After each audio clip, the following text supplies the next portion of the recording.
Guys कैसे हैं आप सब लोग। गैस के एपिसोड 40 के साथ हाजिर हो। तो सेकंड हैंड मैनर का सीन दिखाता है जहां पर सोहा के पास एक लेटर आता है जो कि मैनेजर उसके पास लेकर आता है और उसे कहता है कि बच्चे वो चला गया। तो वो उस लेटर को अपने हाथ में पकड़ता है और कहता है कि इस बात का क्या मतलब है कि वो चला गया। तो मिस्टर वी यानी कि वी जोनस के लिए वहां पर एक लेटर लिख कर गया होता है और उस लेटर के अंदर उसने लिखा होता है कि मैं जा रहा हूँ, मैं इसलिए यहाँ पर आधी रात के वक्त निकल गया ताकि तुम यहाँ पर मुझे रोक ना सको, क्योंकि मुझे पता है कि तुम मुझे रोकने की पूरी कोशिश करोगे। लेकिन मैं यहाँ पर सेकंड हैंड मैनर की जितनी मदद कर सकता था उतनी कर दी और अब यहाँ पर मेरा वक्त आ चुका है आगे जाने का। मैं एक ही जगह के पास ज्यादा देर के लिए नहीं रुक सकता क्योंकि यहाँ पर मेरा मिशन पूरा हो चुका है। मेरे मास्टर ने मुझे यहाँ पर एक एक जगह के ऊपर रुकने के लिए कहा था ताकि मैं अपने मास्टर की आखिरी विश को पूरा कर सकूं। इसी वजह से अब मुझे अगली लोकेशन के ऊपर जाना है। लेकिन उम्मीद करता हूं कि तुम यहाँ पर एक दिन एक बहुत ही महान डॉक्टर बनोगे और अपनी सेकंड हैंड मैनर को दोबारा से रीबिल्ड करोगे। और अगली बार जब यहाँ पर मुझे पता चलेगा सेकंड हैंड मैनर का तो एक बहुत ही बड़ा हॉस्पिटल बन चुका होगा। और साथ ही वहां पर नीचे उसने लिखा होता है कि और इस बात को याद रखना कि तुम्हें यहाँ पर मुझे 20 गोल्ड नियांग्स वापस करने हैं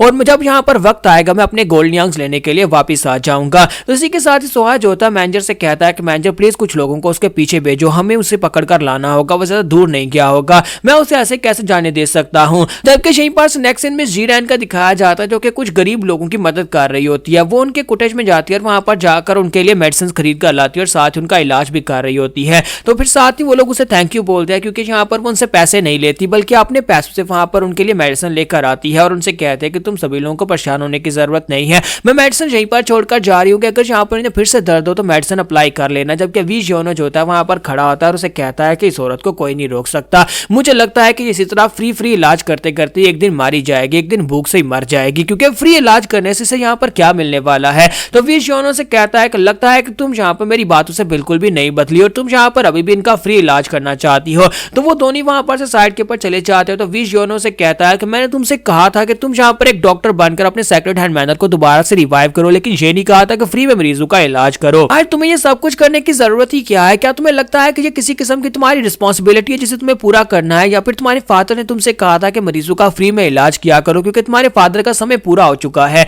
तो वो उसे कहते हैं नहीं, ये किसी किस्म की सेंस ऑफ ड्यूटी नहीं है, मैंने यहाँ पर अपने आप से एक वादा किया था कि अगर मरीजों का इलाज करोगी तो बिल्कुल फ्री करोगे, लेकिन उसके बाद तुमने यहाँ पर मुझे कहा कि अगर मैं कुछ अचीव करना चाहती हूँ तो मुझे खुद से उसे अचीव करना चाहिए और मैं यही अचीव करना चाहती हूँ। मैं एक दिन यहाँ पर एक डिवाइन डॉक्टर बनना चाहती हूँ, एक डिवाइन डॉक्टर जो कि यहाँ पर फ्री में लोगों का इलाज करता है। और यहाँ पर पैसे की रही बात तो पैसा तो हाथ की मैल होता है, वो आता जाता रहेगा। तो हमारा वी जोनो जो होता है उसकी बातें सुनने के बाद अमेज्ड होता है, फिर साथ उसे कहता है तो फिर ठीक है, मुझे नहीं लगता कि तुम यहाँ पर इस बात को मानोगी। और साथ ही वो अपने पास से एक बॉक्स निकाल कर उसकी तरफ फेंकता है और उसे कहता है कि इन चीजों को अपने पास रखो और उम्मीद करता हूँ कि दोबारा तुम इन चीजों को नहीं बेचोगी। अगर तुम एक डिवाइन डॉक्टर बनना चाहती हो, फ्री इलाज करना चाहती हो, लेकिन कम से कम यहाँ पर अपनी पर्सनल चीजों का तो ध्यान रखो। तो वो उस थैले को ओपन करती है तो उसके अंदर वहां पर उसकी बिलोंगिंग्स होती है, उसका नेकलेस और साथ में उसकी हेयर पिन्स होती हैं। तो वो कहती है क्या तुझे चीजें गिरवी रखवा कर आई थी ताकि मरीजों के लिए मेडिसिन लाई जा सके और तुम इन्हें वापस ले आए हो? तो वी जोनो से कहता है कि मैं वापस ले आया हूं, लेकिन उम्मीद करता हूं कि तुम दोबारा इनको नहीं बेचोगी, मुझसे वादा करो। तो जीरैन कहते हैं ठीक है, मैं तुमसे वादा करती हूँ कि मैं अपनी चीजों को नहीं बेचूंगी। तो वी जोनो से कहते तो फिर ठीक है, मैं यहाँ पर से जा रहा हूँ। तो वो कहती है कहां पर जा रहे हो? तो वी जोनो से कहता है कि मैं एक ही जगह के पास ज्यादा दिन के लिए नहीं रुक सकता, मेरे मास्टर की आखिरी ख्वाहिश थी, मुझे हर जगह के ऊपर जाना है जो उन्होंने मैप ड्रा करके दिया था, अगर किस्मत में हुआ तो हम लोग दोबारा जरूर मिलेंगे। तो वो उसे कहते हैं क्या वाकई में? फिर साथ ही वो उसे कहते हैं लेकिन जाने से पहले प्लीज यहाँ पर मेरे पास एक गिफ्ट लेकर जाओ। वो अपने पास से एक रिबन निकालती है, एक ब्लू कलर का रिबन निकालकर उसे कहती है कि तुम यहाँ पर इसे अपने बालों में बांधो क्योंकि तुम्हारी पोनीटेल हमेशा यहाँ पर लूज हो जाती है। तुम्हारा वी जोनो जो होता है उसके पास भी रिबन लेकर अपने बालों में बांध लेता है। पहला रेड वाला रिबन जो है वो हाउ फैक्शन की यंग मिस ने उसे दिया था और साथ ही वी जोनो जो होता है उसे वहां पर बाय बोलकर आगे चल पड़ता है और कहता है तो मुझे लगता है कि यहाँ पर सभी लोगों ने अपना अपना रास्ता चूज कर लिया, जैसे कि यहाँ पर मिस जीरैन ने अपना रास्ता चूज किया कि वो बिना पैसों के यहाँ पर लोगों का इलाज करके एक डिवाइन डॉक्टर बनेगी। सोहा ने अपना रास्ता चूज कर लिया कि वो पैसे लेकर सेकंड हैंड मैनर को दोबारा से रिवाइव करेगा और एक अच्छा डॉक्टर बनेगा। जबकि मैंने यहाँ पर अपना फैसला कर लिया कि मैं यहाँ पर से आगे बढ़ूंगा और चलता जाऊंगा अपनी अगली मंजिल तक। लेकिन साथ ही रास्ते के बीचों बीच वो वहां पर चलाना शुरू कर देता और कहता है किसने कहा था कि मैं चलता हुआ जाऊंगा, मैं थक गया हूं, मुझसे और ज्यादा चला नहीं जाएगा। और साइड के ऊपर उसे एक बुढ़ा आदमी दिखाई देता है जो कि अपनी कार्ट लेकर आगे पड़ रहा था। तो वी जोनो वहीं पर ग्राउंड के ऊपर गिर जाता है और लुढ़कता हुआ उसके पास आता है और कहता है अंकल अंकल क्या तुम मुझे यहाँ पर राइड दे सकते हो? क्या तुम मुझे बैठने दो कि मुझे यहाँ पर चला नहीं जा रहा? वो बुढ़ा आदमी जो होता है उसे अपनी कार्ट के ऊपर बिठा लेता और कहता है अच्छा ठीक है बैठ जाओ। और उसके बाद बुढ़ा आदमी उसे कहता है लेकिन मैं यहाँ पर से जिस जगह पर जाने वाला हूँ वहां पर रास्ते में तुम्हें उतार दूंगा क्योंकि उससे आगे तुम नहीं जा पाओगे। तो वी जोनो कहता है कोई बात नहीं, जहां पर तुम्हारा गांव है वहीं पर मुझे ले चलो। तो इसी के साथ वी जोनो जो होता है उसकी कार्ट के ऊपर जाकर सो जाता है। तो इसी के साथ ही वो बुढ़ा आदमी जो होता है अपनी कार्ट को लेकर वहां पर से आगे माउंटेन्स की तरफ आता है। वहां पर आने के बाद वी जियोनो जो होता है अभी भी सो रहा होता है। वो से कहता है वो बच्चे जल्दी से उठ जाओ, मेरा सफर यहीं पर का था, अब तुम्हें यहाँ पर से अलग होना होगा। तो वी जियोनो कहता है क्या मैं तो यहाँ पर सो रहा था और मुझे लगता है कि पूरे रास्ते में सोया ही रहा, हम लोग कहाँ पर आ गए हैं। तो वो से कहता है कि यहाँ पर आसपास तो कोई गांव भी नहीं है, तो क्या तुम यहाँ पर सेफ रहोगे। तो वी जियोनो कहता है कोई बात नहीं, मैं यहाँ पर आज रात इस किसी पेड़ के ऊपर ही सो जाऊंगा और उसके बाद सुबह उठते ही वहां पर वापस चला जाऊंगा जहां पर भी जाना होगा।